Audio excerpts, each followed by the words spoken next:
नमस्कार दोस्तों, मैं हूं सुशील कुमार और आप देख रहे हैं प्राइम उत्तराखंड न्यूज। जैसे कि आप सभी को ज्ञात होगा कि बाजपुर में गुलदार का आतंक काफ़ी छाया हुआ है और वन विभाग की टीम आती है और आकर चली जाती है। अभी तक एक भी गुलदार को वन विभाग की टीम पकड़ नहीं पाई है। इसी विषय को लेकर आज हम चर्चा करेंगे। हमारे साथ में जाने मानी हस्ती हैं जो कि राजा साहब के नाम से फेमस हैं। राजा साहब, प्राइम उत्तराखंड न्यूज़ में आपका बहुत बहुत स्वागत है। नमस्कार। मैं सबसे पहले तो प्राइम उत्तराखंड का मैं स्वागत करता हूँ। राजा साहब, किस नज़रिए से देखते हैं कि बाजपुर के अंदर लगातार गुलदार का आगमन है, और आखिर सबसे पहले हम जानना चाहेंगे कि आखिर क्यों गुलदार सबसे ज़्यादा बाजपुर के अंदर इतना गुलदार आ रहा है। देखिए, ये ऐसा है कि कोरोना टाइम में जो है जब बंद हुए तो जानवर शहरों में आए, और दूसरा मैं जहाँ तक समझता हूँ कि सरकार की सख्ती की वजह से पहले जो इनका शिकार हो जाता था वो अब नहीं हो पा रहा है, क्योंकि वन विभाग के कर्मचारियों की संख्या भी काफ़ी उसमें इजाफा हुआ है। तो ये शिकार न होने की वजह से इनकी जनसंख्या बढ़ना जो है स्वाभाविक है। इसलिए गुलदारों की संख्या बढ़ने की वजह से वो शहर में आ रहे हैं। और ये बाजपुर की कोई ख़ास बात नहीं है, पहाड़ के तमाम शहरों और गाँव में गुलदारों की और बागों की संख्या बढ़ी है और हर जगह। अगर देखा जाए तो कहीं ना कहीं ये अनुमान भी लगाया जा सकता है कि जिस तरह से आबादी बढ़ रही है, आबादी को लेकर जंगल का कटाव लगातार हो रहा है, और जब जंगल कट रहा है तो उसमें गुलदार के लिए वहाँ पर रहन सहन खान पीन की चीज़ें नहीं मिल रही है। कहीं ना कहीं ये भी अनुमान लगाया जा सकता है क्या? नहीं, देखिए, जब अब के समय में तो ऐसा वन विभाग पे कोई कब्जे का मामला नया तो नहीं है। जो कुछ था वो पहले ही है, और ऐसा नहीं है। हमारी जो वन विभाग है वो लगातार पेड़ लगा रहा है, लेकिन मेन जो इसका कारण है ये जनसंख्या का बढ़ाव भी मैं इसे मानूंगा। जंगल कम होना इसका वो नहीं है। जंगलों पे पूरा ध्यान दिया जा रहा है।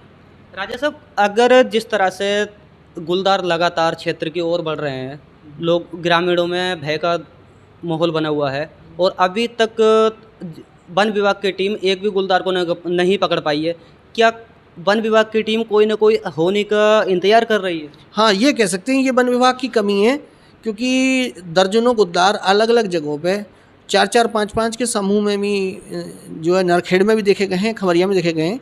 और पिछली रात जो है हमारी जो बिल्कुल शहर की कॉलोनी सुशांत लोक है, रिवरडेल स्कूल के सामने, रात वहाँ भी बाघ जो है दिखाई दिया। लेकिन वो वन विभाग के लोग आते हैं तो उनको देख करके लोग इकट्ठा हो जाते हैं, और लेकिन वो कुछ उसका समाधान करते नहीं। भाई, हम ये कह रहे हैं कि आप लोगों से कहें, अपील करें वन विभाग वाले कि आप घर में रहें, और जब शांत माहौल हो जाएगा तो वहाँ पिंजरा लगाएं। पिंजरे का अब तक कोई व्यवस्था उन्होंने की ही नहीं है, जो मेन कारण था। भाई, दो तरीके होते हैं, या तो नरभक्षी हो जाए तो उसको मार दिया जाने का व्यवस्था वन विभाग करता है, और जो नरभक्षी नहीं है उसे पकड़ने की पिंजरे से ही एक व्यवस्था होती है।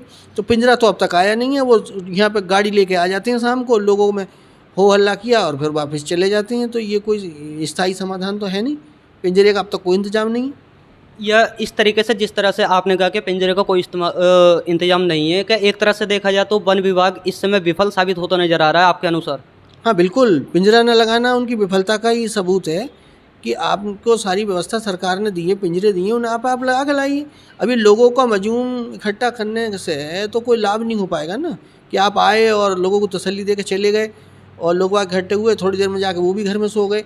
अब मान लो कोई दुर्घटना हो जाती है, एक न एक दिन तो ऐसा आएगा कि भाई कोई रात को कोई बच्चा या कोई आदमी बाहर निकलेगा तो उसको गुलदार जो है अपना निशाना बनाएगा। और कुत्तों को तो ले जा ही रहे हैं। अब कुत्तों के बाद जो है आदमियों का ही नंबर है, और क्या कहें, जब कुत्ते नहीं मिलेंगे तो आदमियों को निशाना बनाएगा वो। यदि वन विभाग गुलदार के द्वारा कोई किसी ग्रामीण को कोई हानि होती है तो आपके नज़रिए से किसको आप जिम्मेदार मानते हैं? देखिए, हर काम के लिए एक संस्था सरकार ने नियुक्त की। आपको ज़मीन का मामला उसके लिए राजस्व है, कोई क्राइम का मामला उसके लिए पुलिस है। ऐसी जो ये जानवरों का मामला इसके लिए वन विभाग है।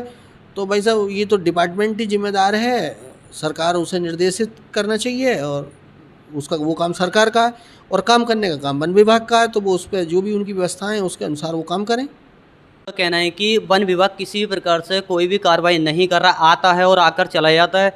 इस तरीके से देखा जाए तो वन विभाग एक तरह से विफल साबित हो रहा है। धन्यवाद।